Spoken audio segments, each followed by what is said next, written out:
Anxiety, a mental condition characterized by excessive apprehensiveness about real or perceived threats, typically leading to avoidance behaviors and often to physical symptoms such as increased heart rate and muscle tension. Yep. And then less of a medical definition, a feeling of worry, nervousness, or unease, typically about an imminent event or something with a certain outcome. Man, I'm really bad with my English. No. You're great. I mean, anxiety. There you go. Anxiety. Like just reading that gave me so much anxiety. That's insane. And types of anxiety. When do you? I know there's so many different types. Yeah. I'm also learning about this too. Mm-hmm. When was the first time that you realized or recognized that you had anxiety? Well, what's crazy is that I didn't understand what anxiety was till I was like in my late 20s.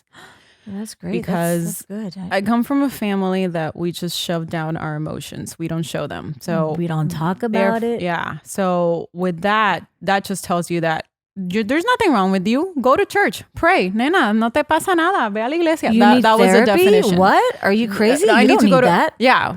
Therapy. What is that? Tú no estás loca. Eso es para los locos. That's for crazy people. You know, growing up with that term, it's like, okay, so we're never going to be able to, you know, express our feelings and like work through what we're feeling. Yeah, exactly. Yeah. So it was like go to church, but then you pray a little bit and you'll be fine. Let God save you. The anxiety is the devil stuff. That's cosa del diablo. That's not a medical thing that you should look into.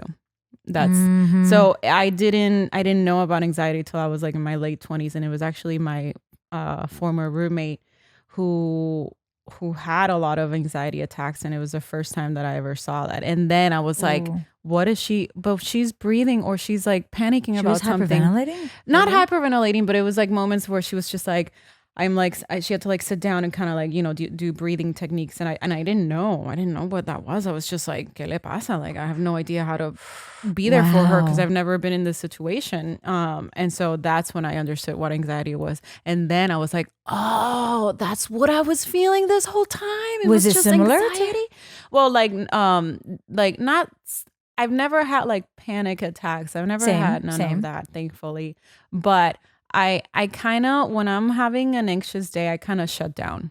My brain shuts down, and I don't know how to function. I don't know how to speak. I don't know how to think. I don't know how to conduct a conversation. I just kind of go blank. I go in shock. And so numb. Numb. Yeah. And that's why I went to the gym right away, because when we got on the phone that day, and I was like, I went straight to the gym because I needed to like shake it. I need to shake it off. Yeah. And to me, working out a good hour of cardio or whatever, a good workout is like my tension your release. Yeah. Interesting. And, you know, and so that's how I discovered it. And now, I mean, in the back of my head, it's still like or even if my mom calls me, it's like, ¿Cómo estás? I'm like, I'm having like kind of an anxious day. Ay, nena, ve pa la iglesia, go to church. And I'm like, fuck, mom. Okay, come on. Like, no, please. Yeah. Like,